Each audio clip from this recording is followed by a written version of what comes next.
Want to learn more about the changing American South? Join us for the SFA's Fall Symposium, October 20th and 21st, here in Oxford, Mississippi. Together, we'll ask the question, where is the South? You'll hear from a roster of engaging speakers, plus you'll eat and drink well. Very well. Tickets are on sale now. Visit southernfoodways.org to learn more.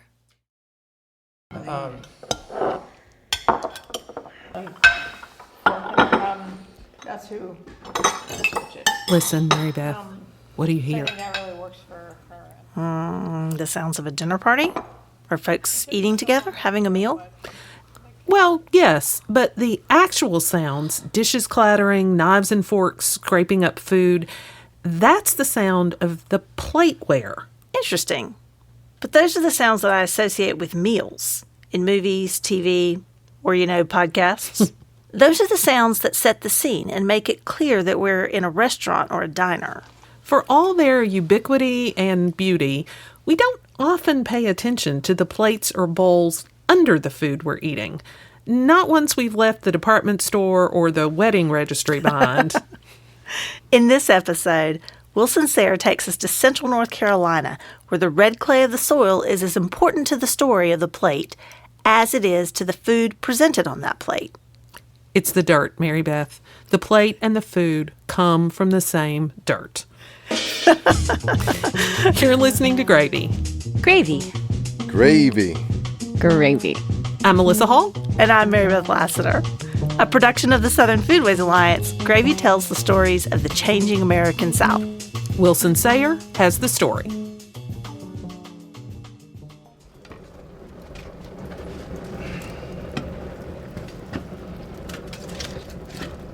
Mark Hewitt feeds planks of wood into an opening a bit bigger than the size of an album cover. 2 pieces now, 3 pieces a minute later. The fire is ravenous and hot. The high temperature will be 2,375. Hot enough to bake around 3 tons of clay that are inside this giant wood-fired kiln. It's the size of a school bus, but shaped like an upside-down boat. The scene resembles an archaeological dig site. There's a big wooden shed-like roof built over the kiln. The kiln itself is covered in what looks like red, dusty clay. There's a few small window-like holes down the length of it, and at one end is a tall brick chimney. On the opposite side of the chimney is the small opening where Mark stokes the fire. I try and finesse each cubic inch of kiln, and the kiln is 1,200 cubic feet. Every part of the kiln has a different firing profile, and it's one of the great sort of intellectual challenges. Intellectual challenges of trying to get each one of the hundreds of pots and plates and mugs and vases to turn out how he wants them. If you've ever rotated a cookie sheet mid-bake to account for a hot spot, you know what Mark is talking about. Except there's no rotating an entire kiln mid-fire. So he has to know every cubic foot of this kiln and pack it accordingly. In a fire that's so hot, it melts glass and transforms mud into mugs. The challenge is also physical. He started heating up the kiln 3 days ago, and when it gets to its highest temperature overnight and into tomorrow morning, a team of 6 people will do this dance of poking burning wood into holes all down the side of the kiln, all to make sure it hits the temperature it needs to transform that lump of clay into a gleaming plate. It's a cross between a marathon and some strange musical performance, or something like a huge double bass that takes 6 people to play, and I'm sort of conducting it, and it's capricious. It's a beast too. It's alive, and it's at 2,375 degrees, and it's madness. It's crazy. And part of that madness is this 3 tons of clay on a week-long firing journey. There's no redoing it. You got to get it right. It's half a year's work. And that gamble doesn't always turn out. Will the kiln get to the right temperature? Will the wood ash fall like the potter hopes? Do any of the pieces contain hidden air pockets? Were they made too thick? The kiln itself expands and contracts. Will it collapse? Any of these things slightly out of whack can destroy everything inside. Even if nothing gets broken, it still might not look like you hoped. This is the beauty and the curse of the potter. You never quite know. I visited Mark at his home and pottery studio just outside of Pittsboro, North Carolina, a few weeks before they lit the kiln, his 109th firing. He does 2 or 3 a year. In this calmer time, he showed me some of his pots, ones that turned out okay. Actually, way better than okay. Museum quality. This is just straight North Carolina clay with no glaze but the salt glaze. And it's got all these dappled textures. It's got a little wood ash on it. It's got a peculiar little scar here that's like a beauty mark. The surface of his pots are all very organic. One of the more common decorations is what's called orange peel, that dappled texture Mark described. It's the effect of a technique called salt glazing, which has become one of the traditional North Carolina looks. At the end of the kiln firing, Mark blows mugfuls of regular old salt into the kiln with a modified leaf blower. The salt eats away at the brown of the clay on the outside and leaves these kind of pockmarks, like the surface of a moon, the craters taking on the beautiful gray-brown of the clay underneath.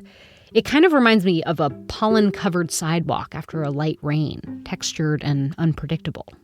It's curated chance. Mark grew up in a family that was involved in industrial, or so-called factory pottery in the UK. But it's the handmade stuff, studio pottery, that grabbed his heart from a young age.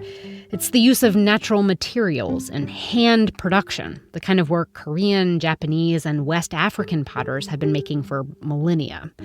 He came to the States in the early 80s to do an apprenticeship. And while he was here, he toured the country, visiting potters and potteries in North Carolina with his now wife, Carol. I'm a geography major with a geology interest, and so I'd pored over geology maps and had realized that this was a good hunting ground.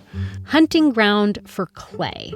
Clay from central and western North Carolina can be fired into vessels that are light but strong, a quality that potters covet. And then it was also close to market. You had people who traveled, people who cared about crafts, and, a real interest throughout the populace, indeed. I had never been anywhere where so many regular people would say, I just love pottery. And on that first trip to North Carolina, he saw work that amazed him. They were sort of playing with fire and creating these really, really wonderful, rich textures and color combinations. To him, it was like discovering Japanese pottery for the first time. Japanese potters are revered for their work, often firing unglazed pots to highlight the rugged, organic qualities of the clay itself. In Japan, the craft is also deeply integrated into culture, thanks in part to its role in the traditional tea ceremony. And while the North Carolina pots Mark was seeing and falling in love with shared many of those same characteristics, functional pottery in the U.S. doesn't enjoy the same ritual connections it does in Japan, nor the art world cachet. It just blew my mind. It was like these traditions down here weren't really known. I mean, there weren't any publications. It was like, really? I didn't know about any of this stuff. So what is this stuff in North Carolina that Mark was seeing? The state's pottery traditions all stem from everyday people making practical vessels to eat and preserve food. Crocks, jars, plates, bowls. And those traditions developed into art. Indigenous people were the first to fire pots across the state, dating back to at least the first millennium BCE. Then you have to fast forward a lot to the melding of styles that were brought to and then changed in this place. In both North and South Carolina, you can find face jugs, a practice that emerged from enslaved potters decorating jugs with etched and sculpted facial features.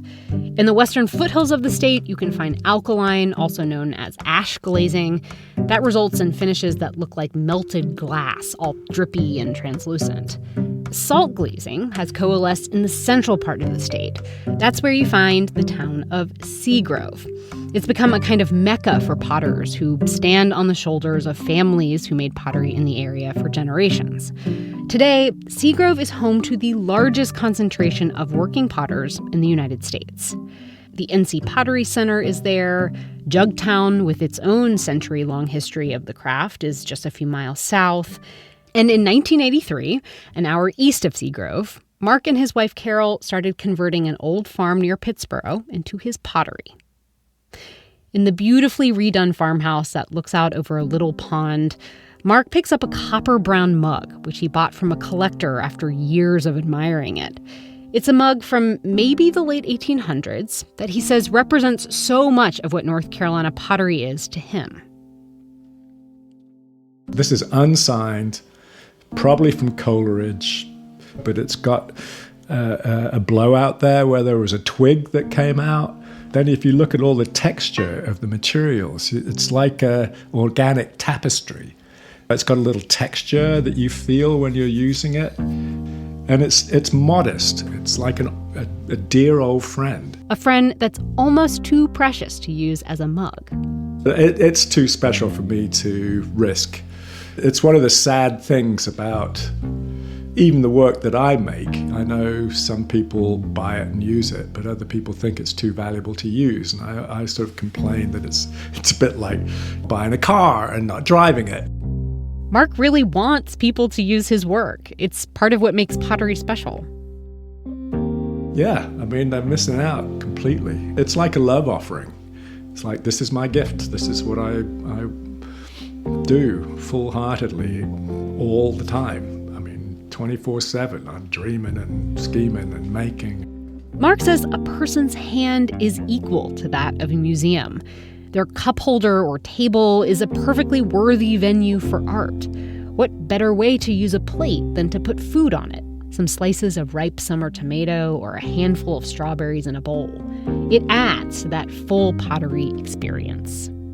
But that's only an experience someone gets to have if the pot makes it out of the kiln. When we come back, we'll peek inside the kiln with our fingers crossed.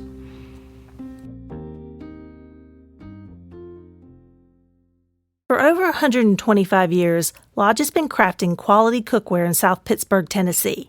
It started with the iconic Lodge cast iron skillet made for cooking anything, anywhere, and then turned to the seasoned cast iron Dutch oven and camp ovens.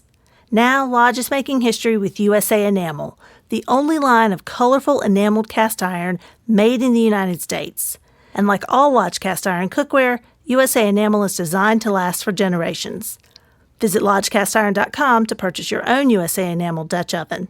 For Lodge's longtime commitment to the Southern Foodways Alliance and this podcast, we thank them. To get a piece of pottery that can be used and that people want to buy, it's actually not all that easy. Potters don't start with something that's inherently useful. It isn't like a chef cooking with a carrot, which, tastes pretty good on its own.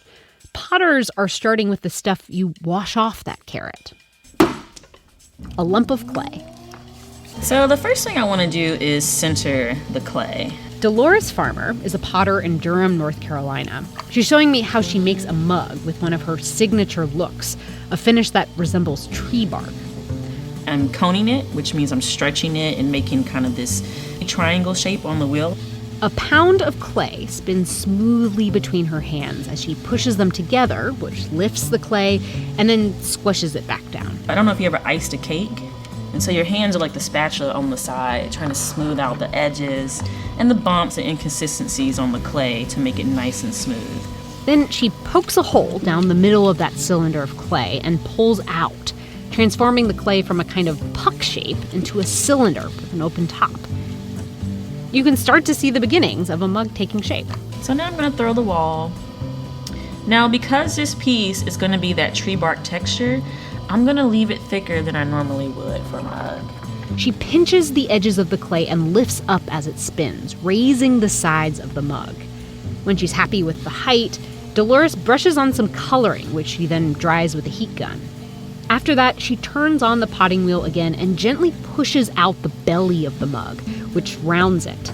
The material she painted on cracks as it stretches out, which gives the mug this incredible texture that looks like tree bark. After a few final details, she uses a wire to separate the mug from the wheel. And at this point, because everything is dry, I can simply lift this up with my clean, dry hands and place it on the wear board. And And then now I need to do 35 more.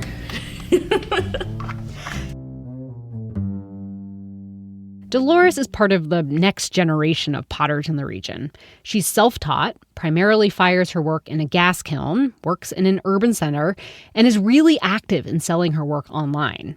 She's been turning clay into beautiful things for 10 years, starting when she was straight out of college.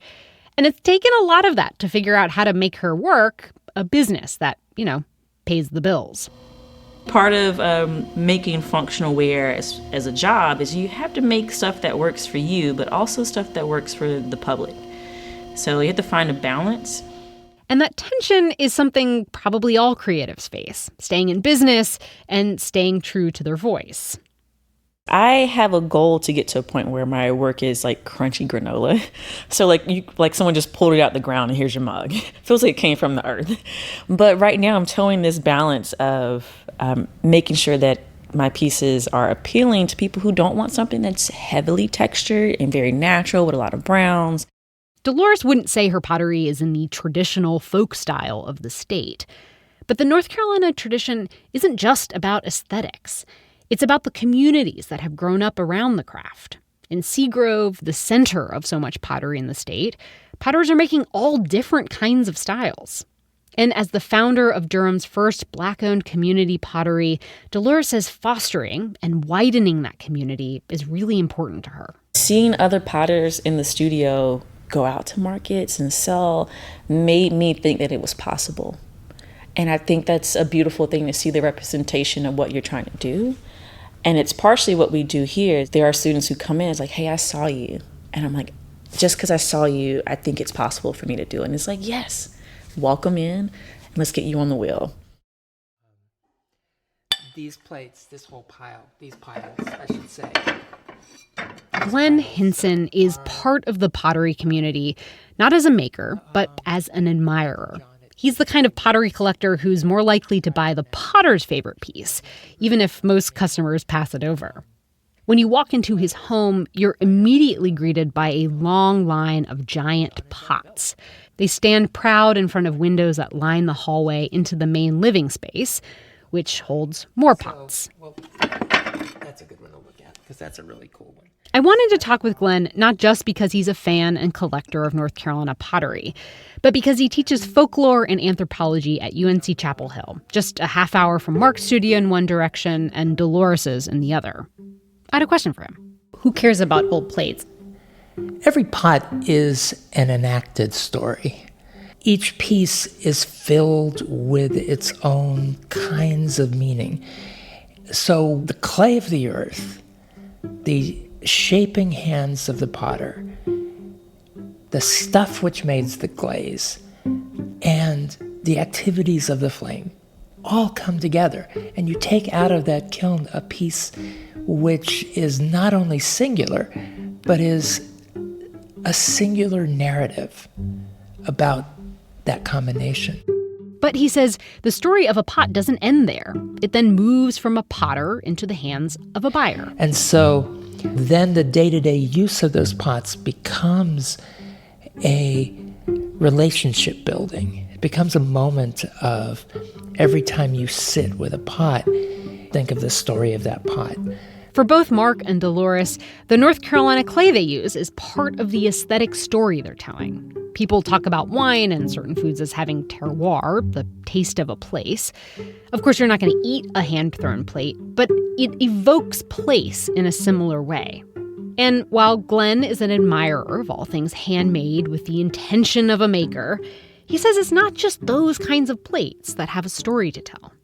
Things we eat off of that are special because they're storied, and can be, to the outsider's eye, the most mundane of plates. But the fact that you have this plate because it was in your mother's house, or your father's house, or your grandmother's house, means that that plate carries with it the memories of the meals. And it carries with it, thus, the stories of those moments, those gatherings, those eatings.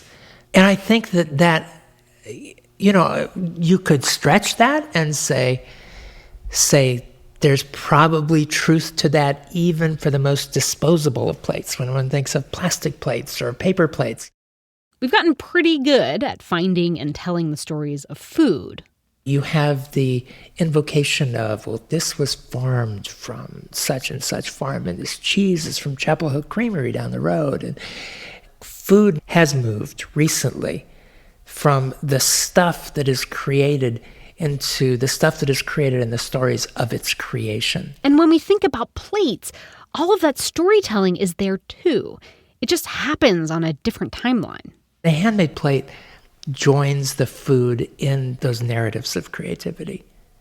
It is a more silent piece of that equation, perhaps, because it sustains, whereas the food doesn't. Glenn wants us to recognize the stories in all of the plateware that surrounds us every day, fancy or not. And in recognizing them, that can enhance the experience of eating. Because in the end, when our food is gone, when we're gone, it's from our plates that people will learn about our foodways or traditions.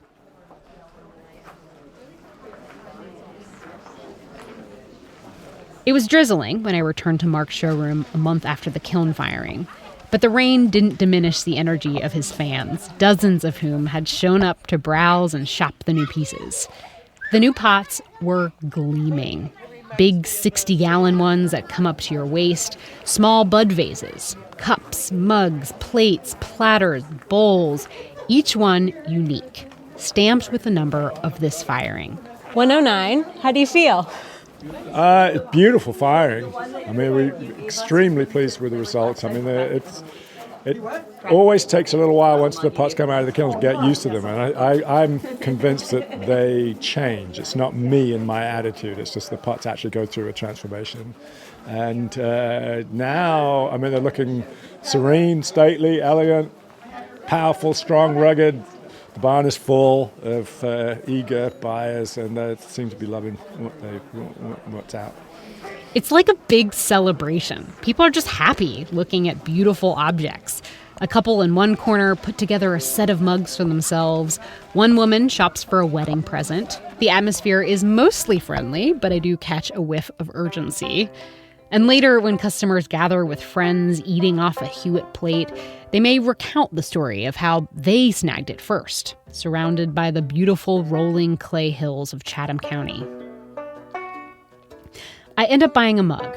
Simple in some ways, just a few grooves etched around it, but wild in other ways, splotched and dappled by the salt Mark blew into the kiln. A few days later, I make a cup of lemon tea with a heaping spoonful of honey stirred in. I brought it back to my desk. Blowing the steam off the top of the mug, I had to pause. Holding it in my hands, I thought about the red clay running beneath my feet, the hot, dusty kiln 30 miles away, and the utter magic of transformation that Mark harnesses for me to sit and sip some tea. And you know what? I swear it tasted better for it.